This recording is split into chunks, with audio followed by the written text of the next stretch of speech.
A'udzu billahi minasyaitonir rajim. Bismillahirrahmanirrahim. Ya ayyuhalladzina amanu la tahillu lalakum an tarisun nisa akarha.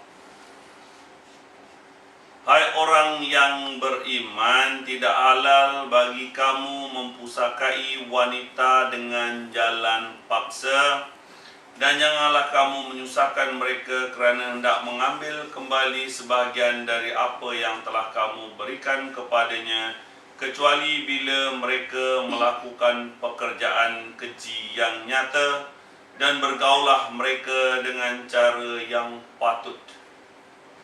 Kemudian apabila kamu tidak menyukai mereka, maka bersabarlah kerana mungkin kamu tidak menyukai sesuatu, padahal Allah menjadikan padanya kebaikan yang banyak. Wahai orang beriman, janganlah kamu mempusakai wanita.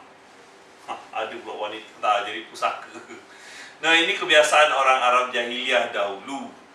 Dia kalaulah seorang anak itu mati, hartanya banyak, jadi meninggalkan janda. Kadang-kadang janda itu tak dibenarkan kahwin keluar daripada rumah. Kalau boleh biarlah adik-beradik yang lain kahwin dengan dia. Okey. Jadi harta tu kalau boleh jangan keluar. Katakan seorang suami tu mati, kalau boleh dia nak kahwinkan, paksa kahwin dengan adik-beradik suami tu. Ini kebiasaan orang Arab jahiliah. Main paksa pula. Kalau nak suruh kahwin adik-beradik, kahwin lah. Tetapi jangan main jalan paksa. Kerana apa? Kerana tamak. Okay? Dan janganlah kamu menyusahkan mereka. Menyusahkan macam-macam nak bagi. Orang datang Minang tak bagi, orang nak keluar daripada rumah tak bagi. Okay? Dan janganlah kamu menyusahkan mereka kerana nak mengambil kembali sebahagian daripada apa yang telah kamu berikan kepadanya, kecuali apabila telah mereka melakukan pekerjaan keji yang nyata. Ini kadang-kadang pula ada kes-kes wanita ini memang mengambil bahagian suaminya dengan jalan keji. Contoh, isteri itu suaminya mati, meninggalkan harta dalam KWSP yang banyak. Penamanya adalah isterinya, padahal harta itu untuk ibu bapa si nanti, adik-beradik, anak-anak yang lain. Tetapi si isteri tadi tamak, jadi harta itu diambil sahaja. Pada masa itu kamu hendaklah ada hak, mereka yang ada hak hendaklah menuntut haknya. Banyak kali kita mengulas mengenai faraid.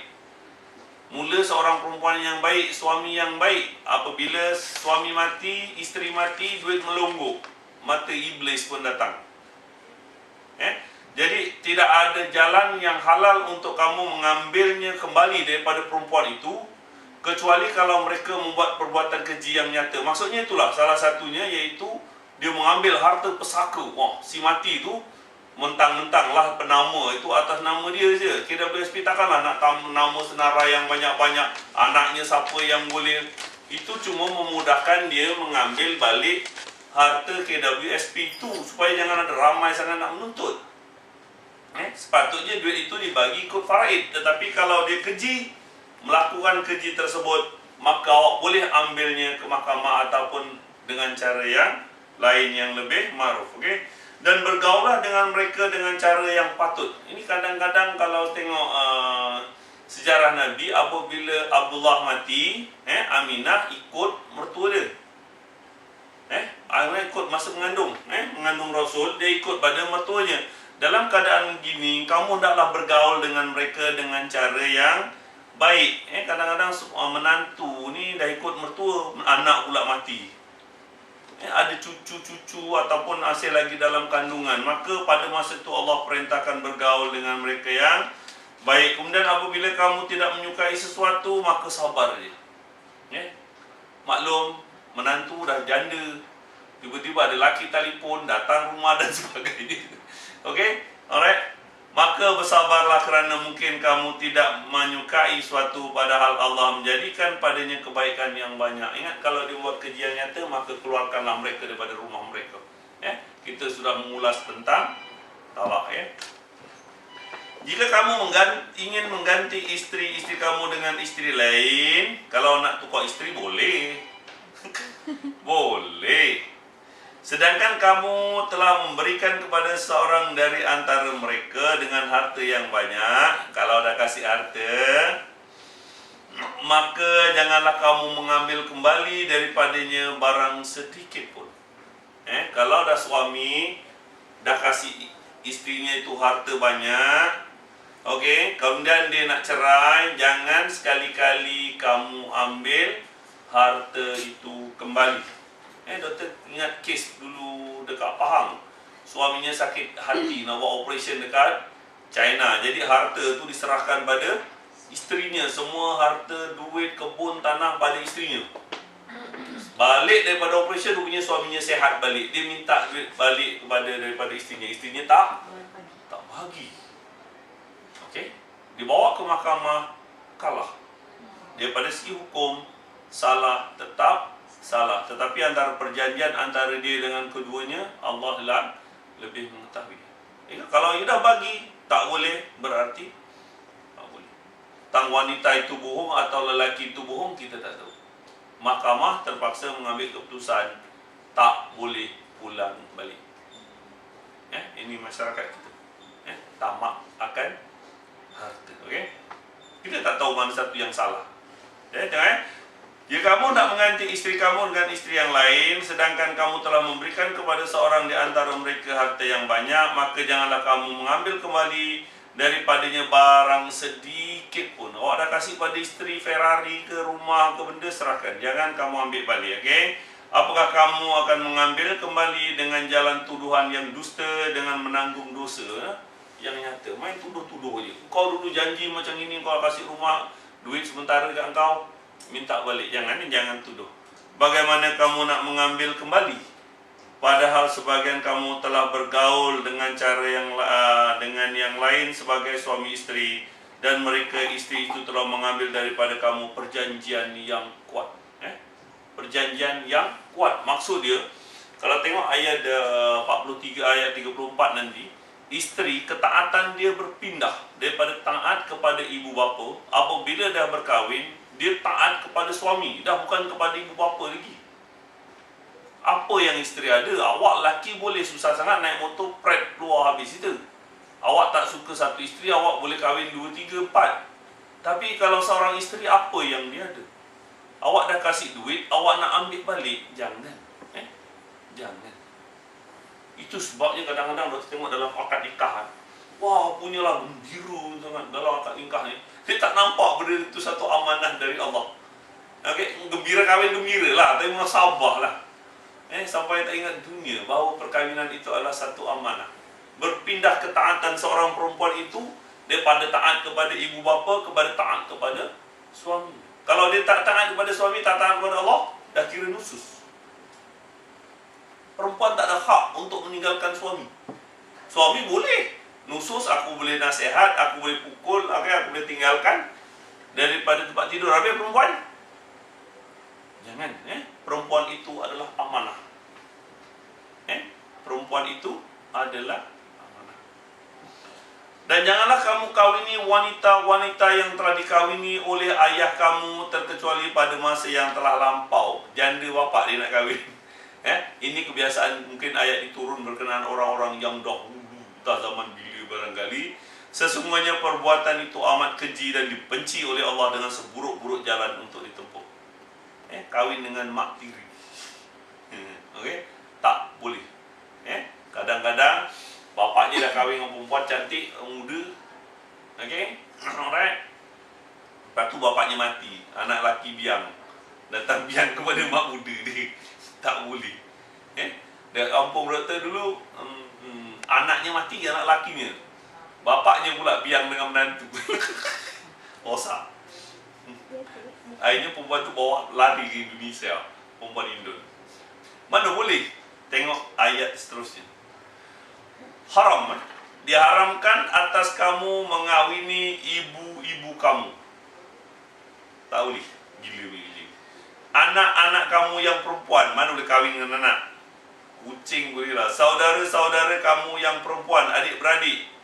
Ni kadang-kadang masalah ni kadang-kadang si suaminya lakinya kahwin sampai 3-4 bini, tak ke mana, kahwin cerai sana, tinggal sini-sana, tak tahu punya adik-beradik.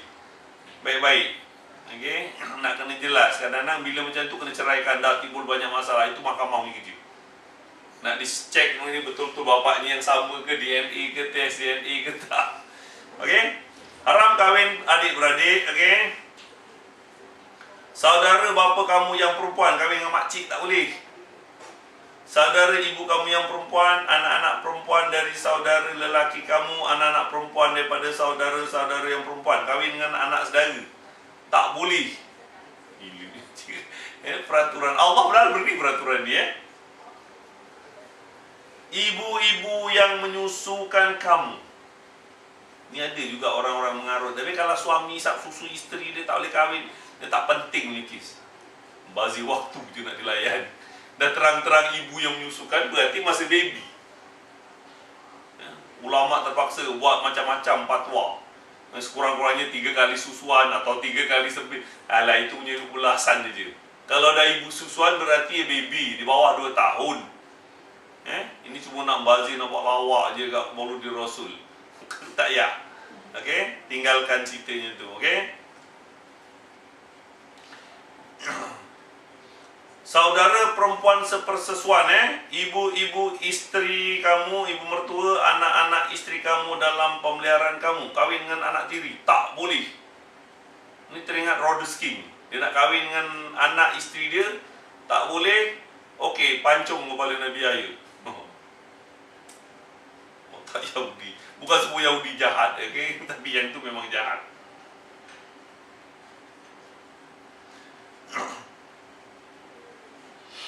Dan isteri yang telah kamu campuri, tetapi jika kamu belum campuri dengan isteri kamu dan sudah kamu ceraikan, maka tidak ada dosa untuk kamu mengawininya. Kahwin dengan isteri tak sempat dicampuri, kemudian cerai.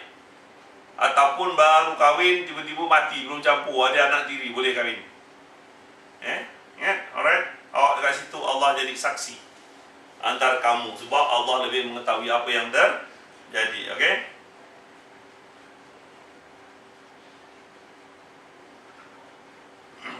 Jika kamu belum mencampurinya dengan isteri itu dan sudah kamu ceraikan, okey, maka tidak berdosa untuk kamu mengawinnya dan diharamkan bagi kamu isteri-isteri anak kandungmu. Isteri-isteri anak kandungmu, cucu menantu. Dan menghimpunkan dalam perkahwinan 2 perempuan yang bersaudara kecuali yang terjadi pada masa yang lampau. Tak boleh kahwin adik-beradik pada masa yang sama. Okey, kecuali pada masa yang lampau. Seperti Nabi Allah Yaqub berkahwin dengan isterinya yang pertama Rishal, kemudian berkahwin dengan isteri yang kedua Lia, adik-beradik. Zaman dulu boleh. Zaman anak Nabi Adam, kalau tak dengan kahwin adik-beradik, kau nak kahwin dengan siapa? Kambing, tirai. Okay? So pada zaman dahulu peraturan itu berubah. Faham? Sesungguhnya Allah Maha Pengampun lagi Maha Penyayang. Okay?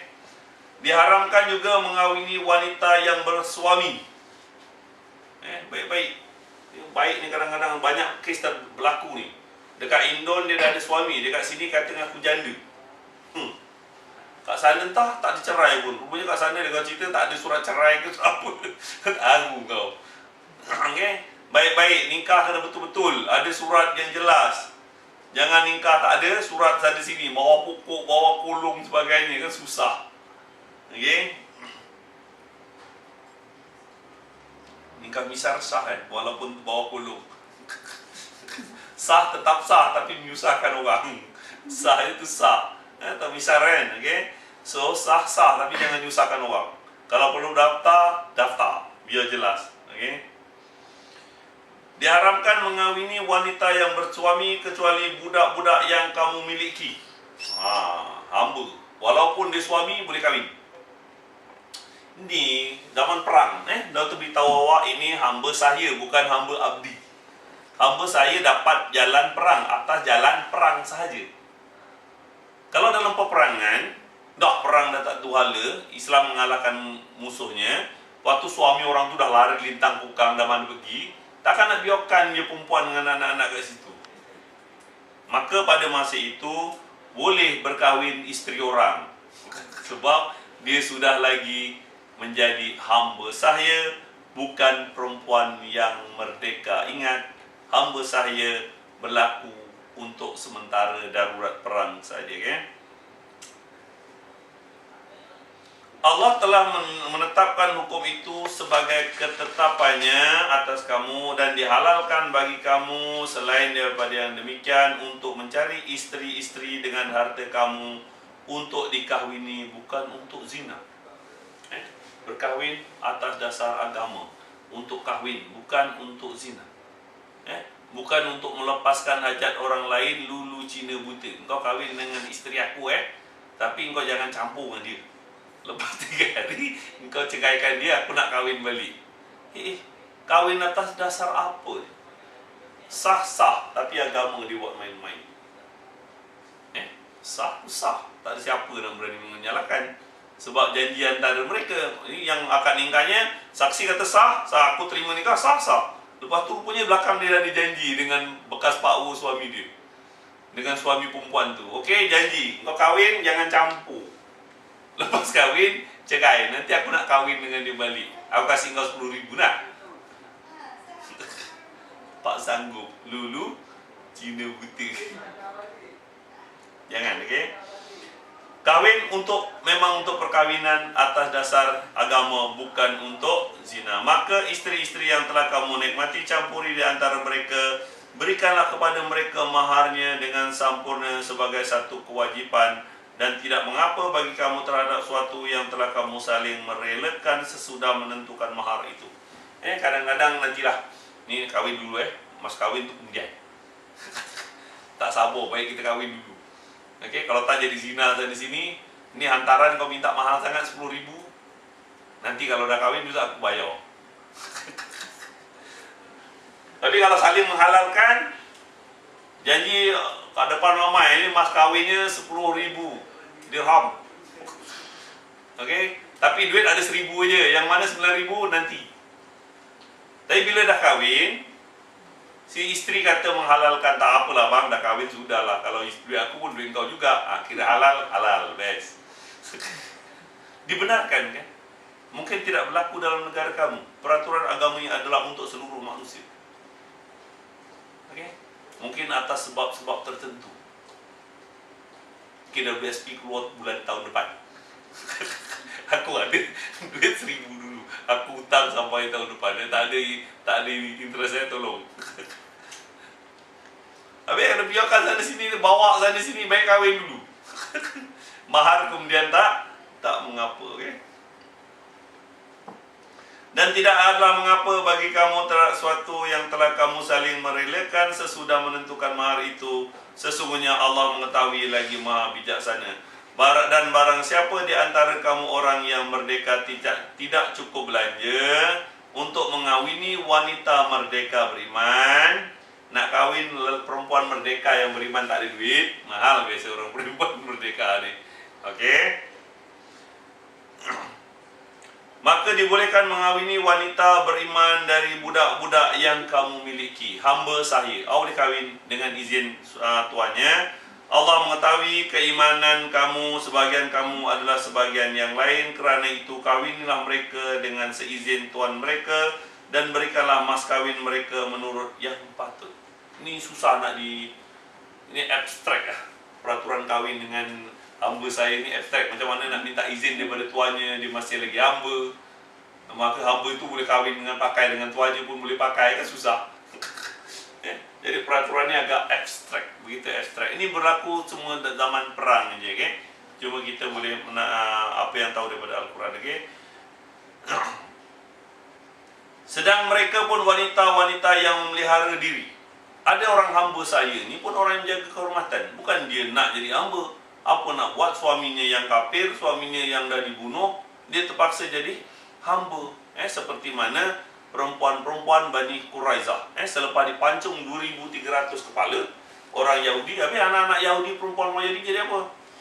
Bukan salah dia pun, Dia cuma isteri dia yang menentang suami-suami mereka. Maka terpaksalah mereka jadi hamba atas dasar kudrat kehendak Tuhan. Mereka pula jadi hamba sebab mereka adalah orang-orang yang baik. Okey. Wanita-wanita yang memelihara diri bukan penzina, bukan wanita yang mengambil laki-laki sebagai peliharaan, dan apabila mereka telah menjaga diri dengan kahwin kemudian mereka mengerjakan perbuatan keji, maka atas mereka adalah separuh hukuman wanita-wanita merdeka yang bersuami. Apa hukuman wanita yang bersuami? Rotan 100 kali. Jangan cakap rejam batu sampai mati. Tidak. Dalam surah An-Nur, suami ke, dah kahwin ke, janda ke, duda ke, rotan 100 kali.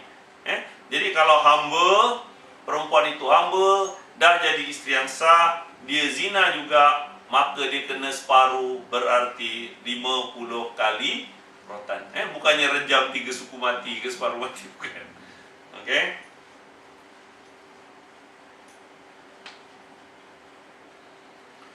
Kebolehan mengawini mereka adalah bagi orang-orang yang takut kepada kesulitan menjaga diri di antara kamu.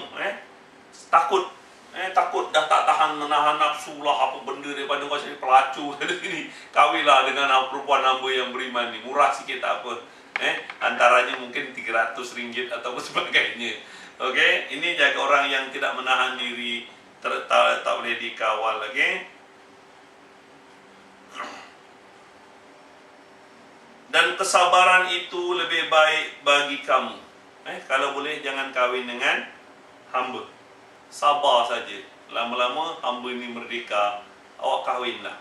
Mudah-mudahan Allah akan jadikan jalan keluar untuk kamu. Okay? Dan Allah Maha Pengampun lagi Maha Penyayang. Sabar. Okay? Allah hendak menerangkan hukum-hukum syariat kepada kamu dan menunjukkan kepada kamu jalan-jalan orang yang sebelum kamu, dan hendak menerima taubat kamu. Allah Maha Mengetahui lagi Maha Bijaksana. Allah hendak menerima taubat kamu, sedangkan orang-orang yang mengikuti hawa nafsunya bermaksud supaya kamu berpaling sejauh-jauhnya. Allah hendak memberikan keinginan kepada kamu, dan manusia dijadikan bersifat lemah. Okey, manusia memang bersifat lemah. Okey. Hai orang yang beriman. Dengar tak? Ayat ni awak beriman tak? Kalau tak beriman jangan dengar. Wahai orang yang beriman, janganlah kamu saling memakan harta sesama kamu dengan jalan batil, kecuali dengan jalan perniagaan yang berlaku suka sama suka di antara kamu. Janganlah kamu membunuh diri kamu, sesungguhnya Allah Maha Penyayang kepada kamu. Okey, dengar.